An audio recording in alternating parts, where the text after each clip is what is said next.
குப்பை பற்றி பேசுகிறேன். Plastic cover, plastic water bottle, இரும்பு, கண்ணாடி இது எல்லாமே தனித்தனியா பிரிச்சு குப்பை தொட்டில போட வேண்டும். வாய்ப்பு கொடுத்த ஆசிரியருக்கும் எல்லாருக்கும் நன்றி. காலை வணக்கம். என் பெயர் தனுஷி. நான் 4ஆம் வகுப்பு படிக்கிறேன். நான் பேசவிருக்கும் தலைப்பு மக்கும் குப்பை மற்றும் மக்காத குப்பை. மக்கும் குப்பை என்றால் காய்கறி கழிவு, பழக்கழிவு, அட்டை பெட்டி, இதுவெல்லாம் மக்கக்கூடிய குப்பைகள். மக்காத குப்பை என்றால் பிளாஸ்டிக் பாட்டில், கண்ணாடி பாட்டில், பாலித்தீன் பேக், இது எல்லாம் மக்காத குப்பைகள்.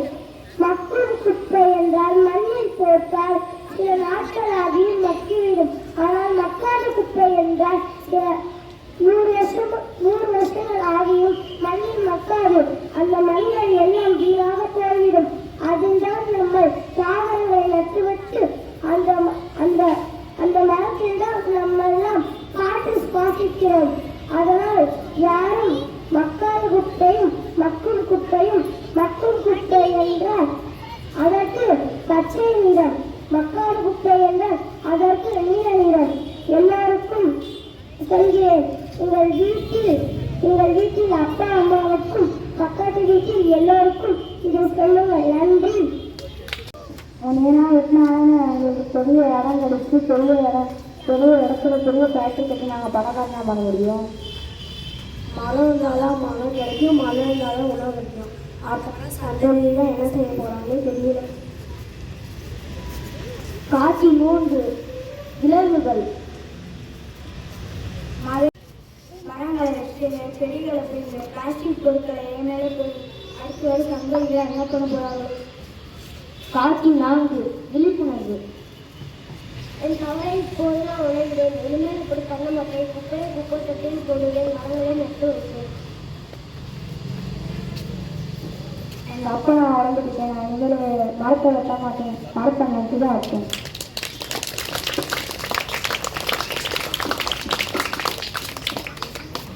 உறுதிமொழி.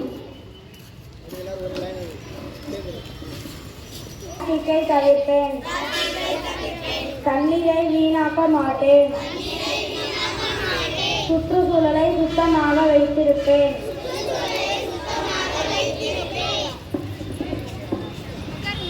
இயற்கை வளங்களை பாதுகாப்பதற்கு நம்மளும் இயற்கையை பாதுகாக்கணும்.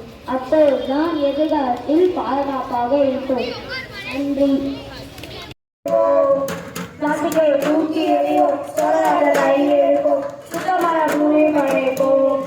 சுவாசிக்க காற்று வேணும், குடிக்க தண்ணி வேணும், எதிர்காலம் வாழணும்னா இயற்கை நம்ம கூட வேணும்.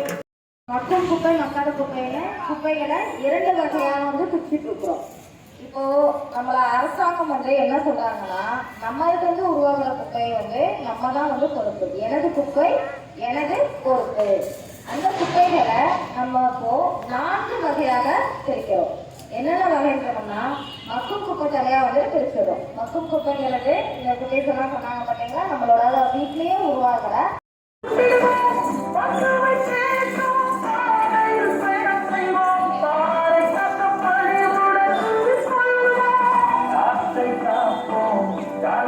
வெல்வோம், கனிவை விதைக்கு